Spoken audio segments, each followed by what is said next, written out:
Welcome to everyone, and I appreciate you taking the time out to listen. So we're going to first of all cover the course itself and to give some context, and then talk about how we've Inuit-Indigenized it. So we need to start with an acknowledgement to the Inuit lands, and we wish to acknowledge the Inuit Tapirit Kanatami, representing over 65,000 Inuit across the 4 recognized constituent regions of Inuit-Nunavut, Nunatsiavut, Nunavik, Inuit-Fiilut, and across the rest of Canada, which makes up 35% of Canadian lands, and to especially acknowledge the many, many wrongs done to Inuit, of which I've become aware, and thank you for the hospitality during my many travels across Nunavut, Nunatsiavut, and Nunatakavut. So a little bit about us to start with. So we've both been involved in chemistry teaching at Grenfell campus since the last. I won't go back into how far back. And now we're per course instructors.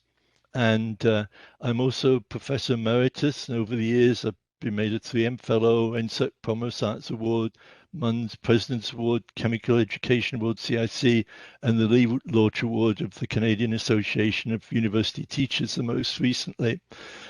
Debbie, being a lab instructor, unfortunately has not been eligible for many awards. She has the Grenfell Campus Teacher Award and the Instructional Design Teaching and Learning Award. And I should mention at this stage that she designed these courses that we've been involved with, and she developed the home lab kit for Chem 1810, the lab activity kit for the Chem 1900, and she's been the real techie. I've just done the course materials. But she said that therefore I get to do the speaking. She's done most of the work, well, sort of. So which course have we developed? The Gender 2001, Cross-Disciplinary Science 2001, Women in Science, which is offered in the fall semesters. Chem 1810, Elements of Chemistry, which is offered in the winter semesters with a home lab kit. Chem 1900, Chemistry in Everyday Life, which is the one I'll be talking about today, and the home activity kit developed by Debbie, and finally offered periodically the Chem Environmental Science 3261 Atmospheric Chemistry. So the origins of this course, this dates back to the 1970s. I don't know if any of you are familiar with Margaret Maggie Lowe Benson of Simon Fraser University. She was a feminist chemist and social activist. And as was cited, Benson's philosophy was that science should be accessible to all, not just exclusively to academics, open to all students and requiring no science background. And so this has been a philosophy of mine and one that Debbie shares. And so when we developed Chemistry 1900, because we developed it between us, there were some fundamental criteria. It has to start from a 0 point of chemistry knowledge, must cover fundamental principles of chemistry, must include substantial application content, and must start applications from week 1.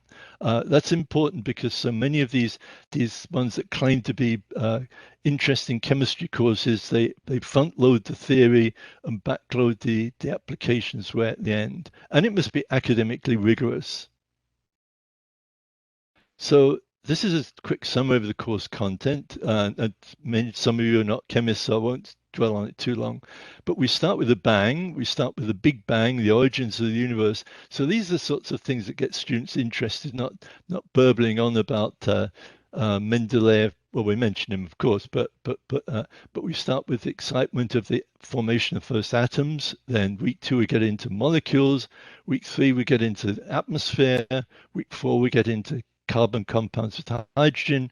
5, carbon compounds with other elements. 6, very important, is the forces and phases. 7 is the break week, which is also the midterm exam. Then into ionic bonding, week 8. More into solubility and things in week 9. Then we get into food and food additives, week 10. Polymers, week 11. I love the title for week 12. Molecules for pain, molecules for pleasure. And finally, week 13 comes a full circle because you get back into nuclear chemistry, and it's titled A Radioactive World. And the relevance is mixed right in. And here's a sample page. And you can see it's very visual. So we have a little bit on the origins of petroleum and then a bit on crude oil distillation. So it's very readable and well illustrated. The important thing we felt, and this, of course, is Debbie has had a major role in this, engaging learning environment. So the course content, you can see that from that example, detailed course notes, many illustrations, web videos, ones we found relevant on the web, and also we produced instructor ones on, for example, how to name organic compounds. Then we add sections, did you know? And as we'll talk about later, Inuit relevance, which will be included for all of the offerings of this from now on, including the one that starts next week.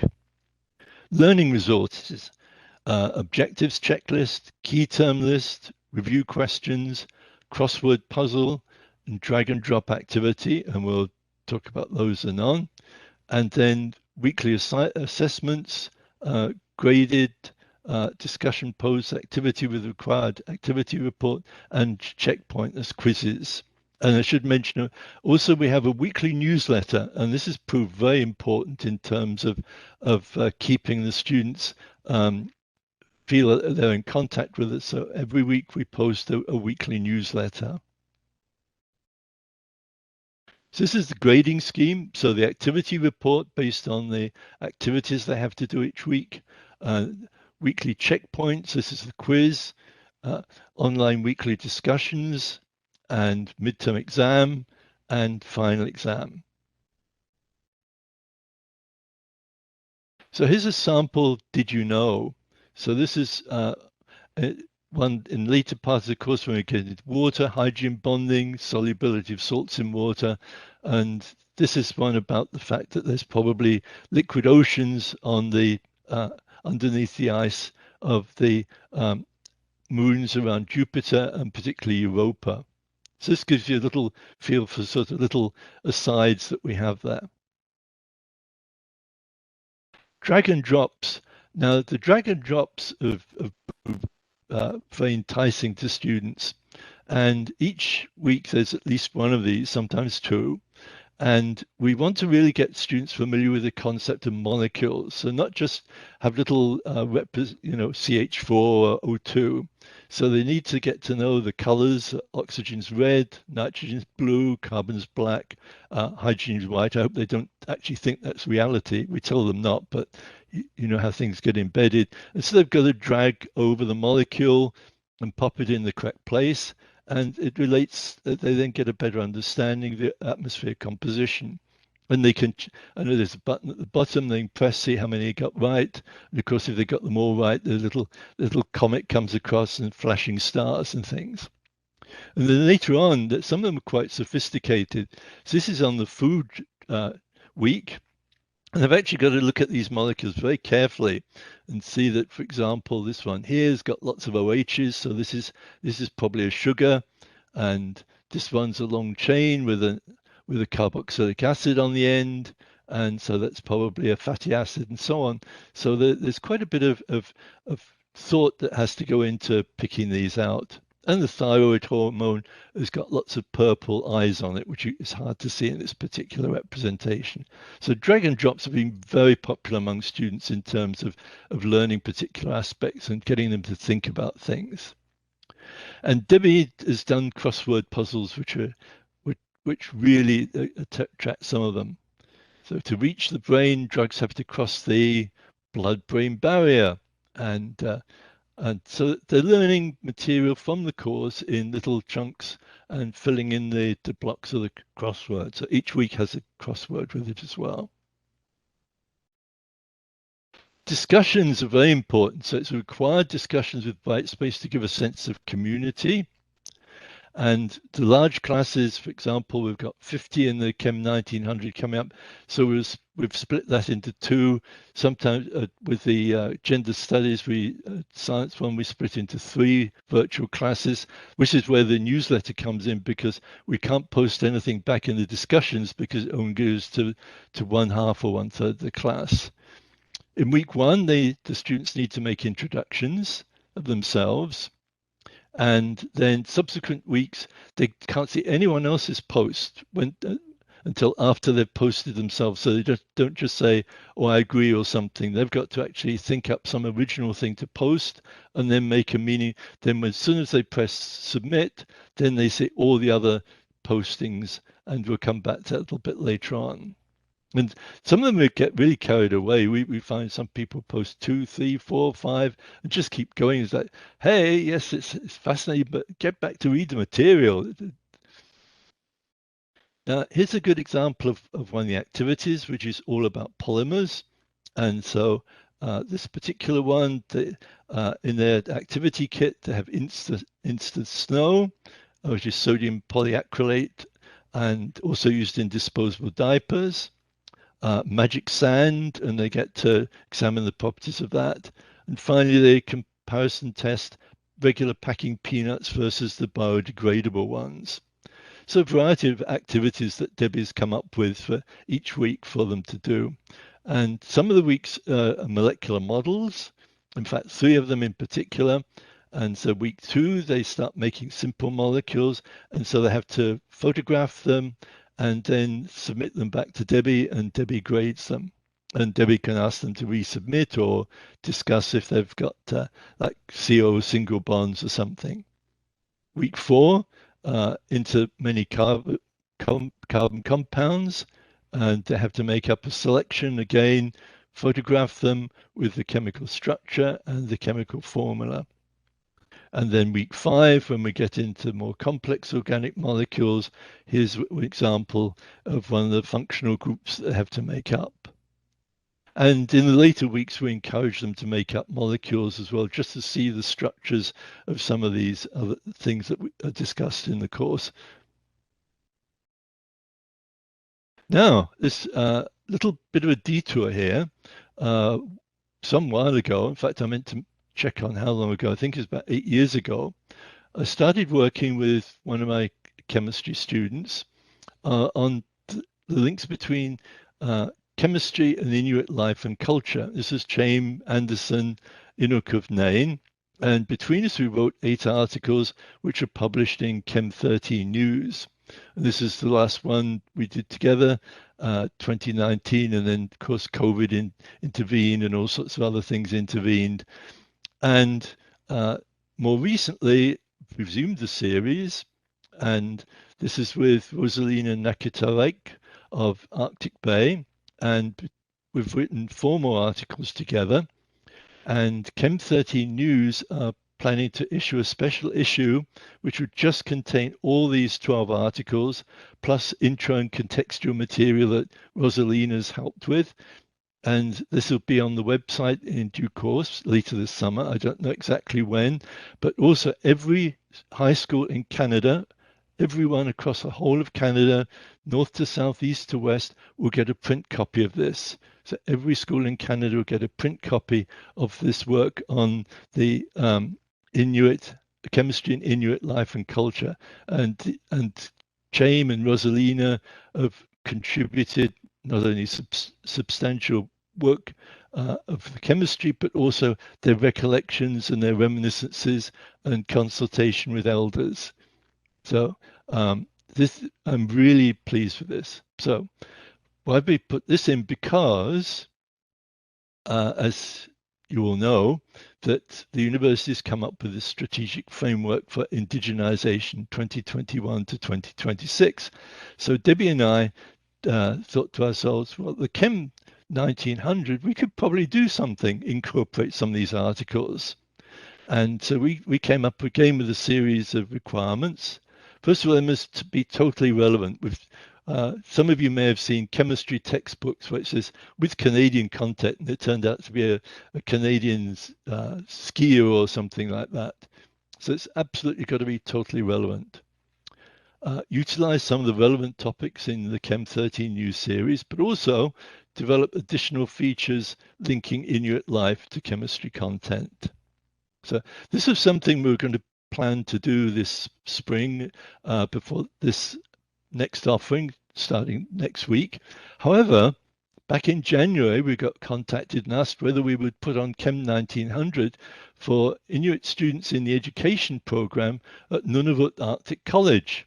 So this came as a surprise, but it really made us quickly implement our plans much faster than we had originally intended, but with a totally appropriate audience. So a little bit about Nunavut Arctic College. It served the largest post-secondary service region in Canada and one of the largest by area in the world. We can imagine all the way across the from the Natsiavut right to across to Nunavut right to the Canadian border.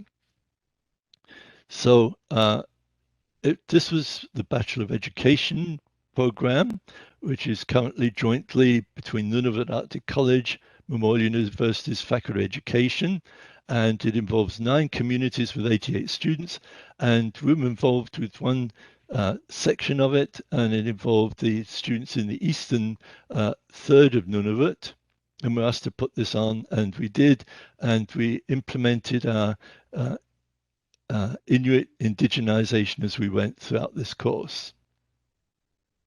So here's an example of what we put in, and this is on the Aurora, and I've got the heading up there, and we've used the words appropriate to the various parts of the Inuktitut and across the north. And we start off with a quotation from Chem, her recollections from when she was a young girl. We have an image of a children's book about the Northern Lights, and then we get into some of the chemistry, how it really links in is, as you can see on the top of the second column, is we get into ground state and excited states of atoms.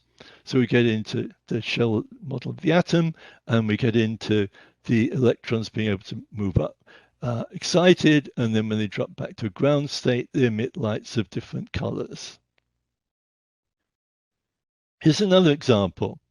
From the We Are What We Eat. So this is about Arctic char. And I picked this one because it shows the integration with the chemistry.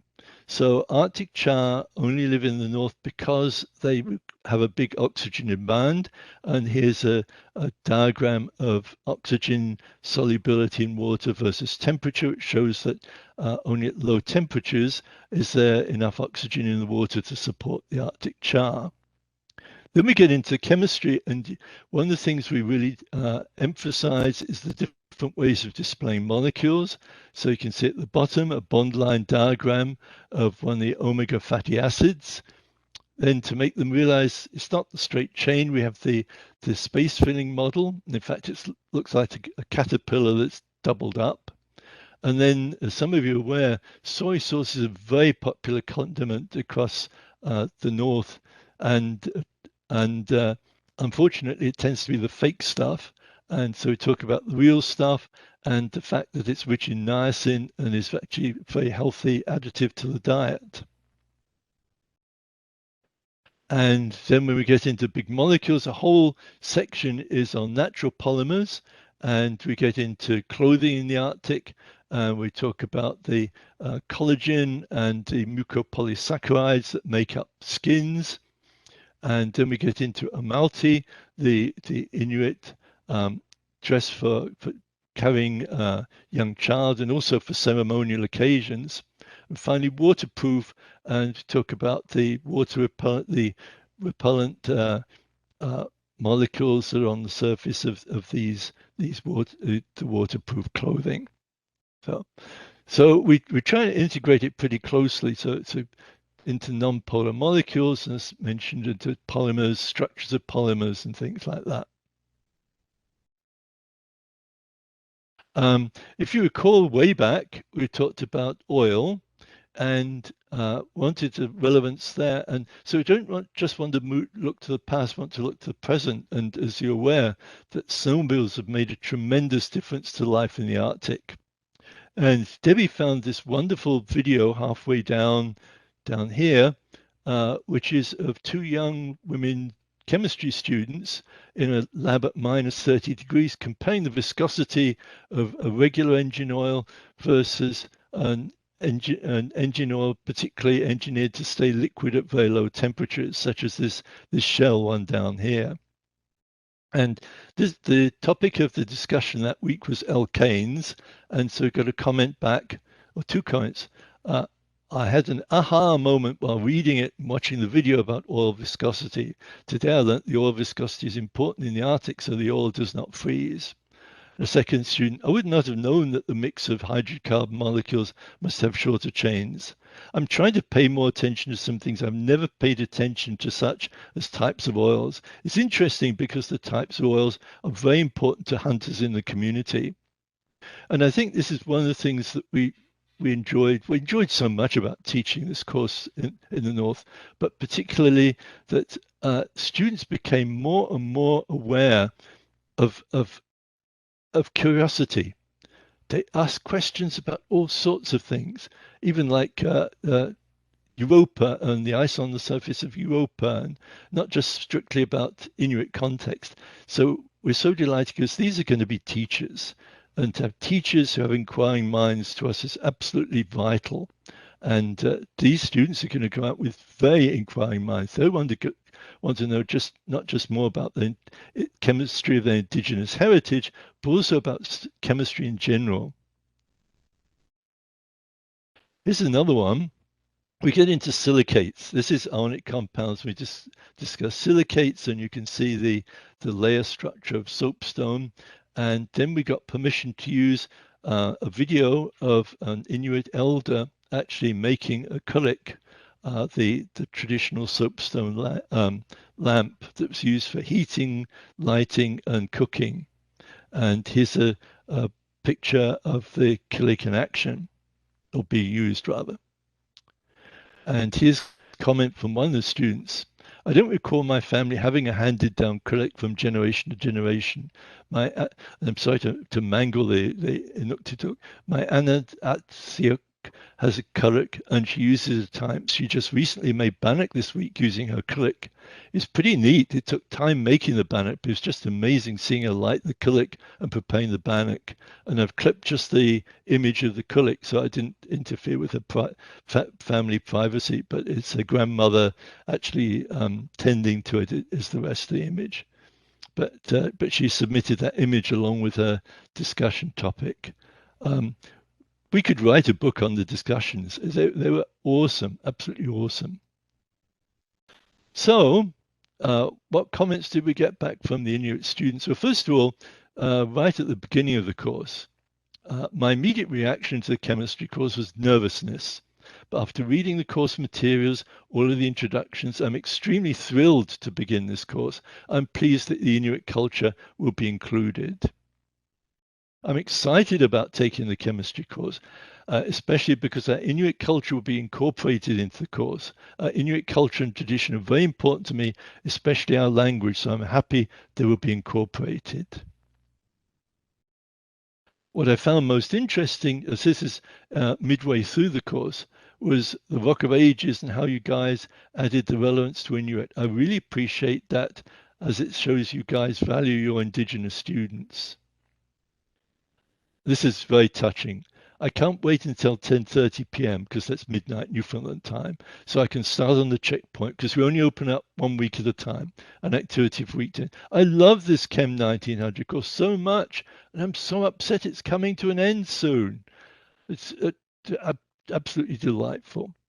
And I want to show appreciation to the instructors for trying their best to put Inuit relevance in our week's content. To me, it shows we appreciate it as students. I love when us Inuit and our culture feels included. I'll never forget your support and kindness. So, this was teaching the course to the students of the Nunavut Arctic College this last semester, and it's just concluded. And Debbie and I will always miss our students, but we'll miss these ones especially. And so it starts up next week, as I mentioned, with the regular students, and we'll have to see how they take to having Inuit content included. And every week's checkpoint is going to have one question on the Inuit content. So they can't just skip over it. They will need to read that through if they're going to get 10 out of 10 on their weekly quiz. So wish to thank Center for Innovation in Teaching and Learning, who've been so supportive, particularly Ruth Hickey, and Nancy and Vanessa, who we've been working with lately. The support of the School of Science and Environment, and in recent years that's Michelle, now Morteza. And I advise you do not go to the Arctic, because once you go up to Inuit lands, you would want to go back again. It's wonderful up there. This is taken from South Baffin. So thank you from me, and I convey thank you from my students from across the Inuit lands, and they all have different words. And so there's myself, and there's Debbie, and we thank you for listening. And it's just been delightful sharing this very fascinating turn in our careers. Thank you very much, Geoff, and thanks to Debbie as well. We have about 15, 16 minutes left in the session, so we can open the floor to any questions or comments that anybody would like to share.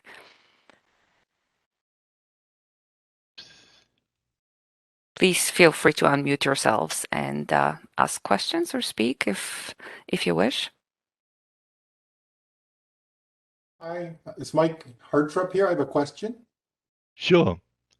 Hi, Geoff. I did put it in the question over to Calvin Rose, but I'll read the question I have. Is in your course grading scheme, you provided discussions are worth at 5%, and yet you've stated that they were very participant and very important to the weekly activities.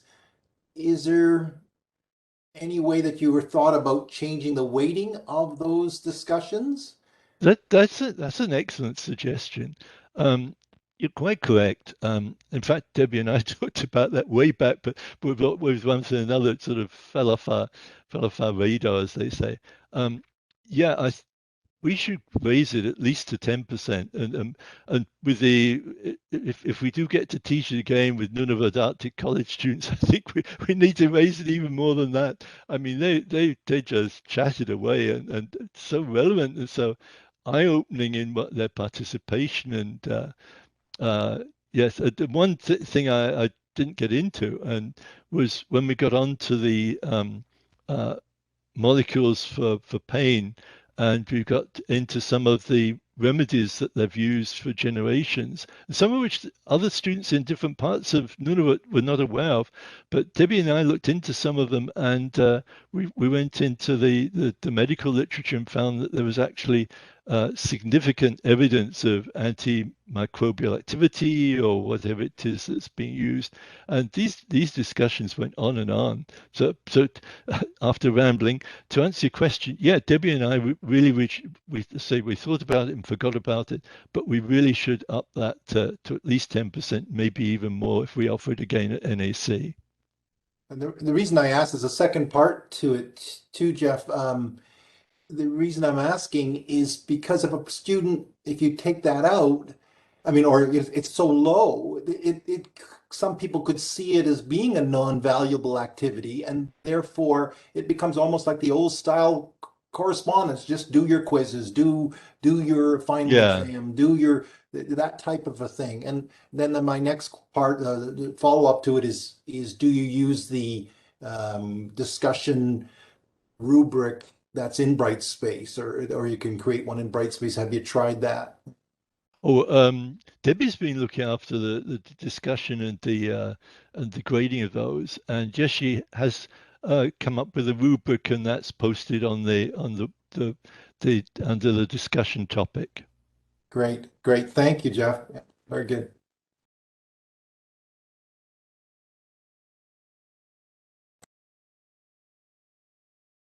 Thank you. Are there any other questions or comments? Geoff, a question for you. It's Jim Watkin. I'm from Cambridge Bay, as we discussed earlier. When you're introducing your course and working through the course, do you incorporate any reference to IQ value, like IQ principles, Inuit I always get them mixed up. So just with regards to it, because I think they would be very relevant. And also, would you incorporate any interaction with elders around some of, because in my courses, when we have worked with elders, they talk about those healing methods and those healing types of situations that are out there. Yeah, well, do keep in mind that this Chemistry 1900 is designed usually for memorial students as a whole. So we've got to keep that in mind. If it gets offered to Nunavut Arctic College again, we're going to tailor a version specifically for them. Well, the discussions, as is, we tailored some of the topics specifically for them, especially things like the discussion on the ulu and whether they had a family ulu they passed down from generation to generation. One thing we'd like to have next time is a peer tutor, and some of the students did outstandingly. They're just unbelievable to be thrown in at the last minute. Hey, you're taking a chemistry course, and just absolutely. Some struggled, but you're right. There's thought that's got to go in, because we had 3 days between being asked whether we'd teach this and the start of the semester, so that it was very much a thrown in the deep end, and we were writing our Inuit relevance like a week before the students were revealing to students. But maybe we can keep up a correspondence in just using the email. Perhaps you could put that in writing. I could share it with Debbie. Sure, I can do that. Yeah, no problem. I work at Nunavut Arctic College in the social service work program. Oh, okay. Social work. So, yeah.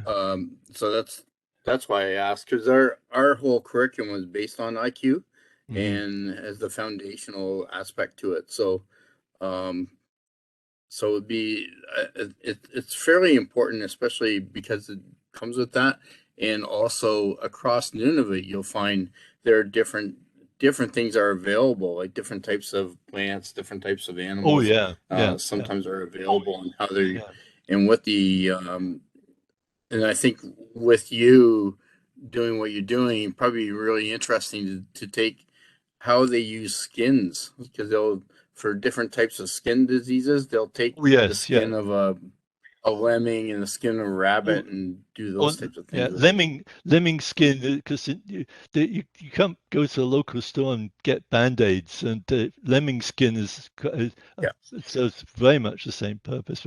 But you're right, and was interested. I mean, you and I could chat for ages, but I did take the chemistry show all the way across from Iqaluit through Baker Lake, Joahaven, and to Cambridge Bay. But it's interesting, as you say, that when the students were discussing these topics, that some of them were saying, "Oh, we use this," and a student from Cambridge, "Oh, never heard of that, but our way we use such and such." But you'd be interested, let's say, contact me and I'll send you the article that Rosalina and I put together on this. And but in Nunatsiavut, for example, rhubarb is now part of the diet.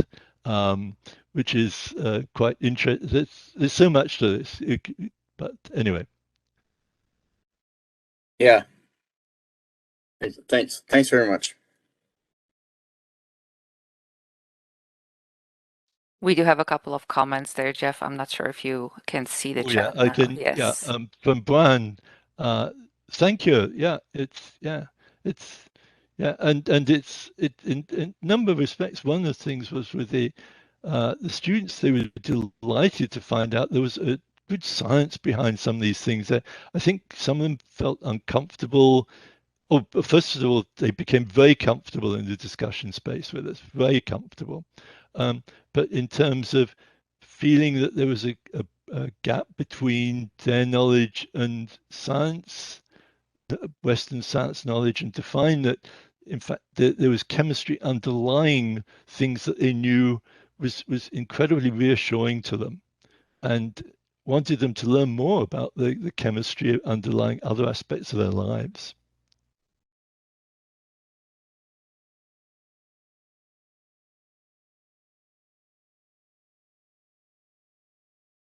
From Erica, what did you do, or what could you recommend that others do to encourage and support that lively discussion on the boards? I think small group. I think one of the things that you can't have a big class. You've got, because you start small classes, you start building up bonds between them. You find we've had some with the regular classes. We had students in Nigeria, one last semester in Sri Lanka, and you found it after the first week they were communicating and feeling comfortable about sharing things within their small group. And I think having topics, finding topics that encourage people to contribute are important. But certainly the small groups, no groups larger than 25, I think. And then as the course goes on, you'll find that some specifically to respond to a student week in, week out, Hi Jane, yes, your comment this week was so good, just like last week's or something. So you start getting linkages. And I think also feeling, and Debbie and I would, in the first week, we always respond to every student saying, welcome to the class. Oh, you're from wherever, from Grey River. Oh, yes, we've been there. It's a lovely place. And so you've built up in that first stage a link of us with them, sort of thing. So they feel we're part of the group. And if there's any interesting comment, we just chime in and say, hi, that's a good point. Not a major one, but show that we're not just lurking out there. We're involved, and we say we read every contribution.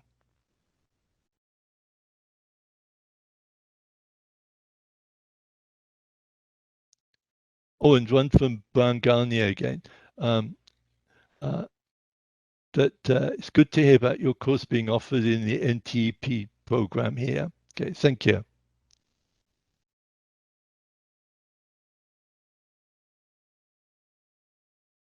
I'm not sure if you saw the first part of that message. I teach from 3 excellent but nonetheless USA published textbooks. Okay. Yes. Okay, perfect. All right. Just wanted to make sure.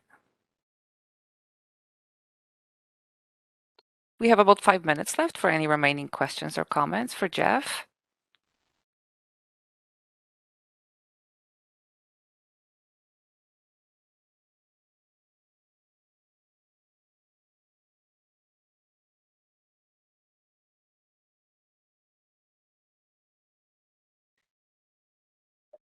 Well, I'm good. Mike, sorry. Go ahead. No, go ahead. Just before, just because we've got you here, Geoff, it's Mike Hartrup again here.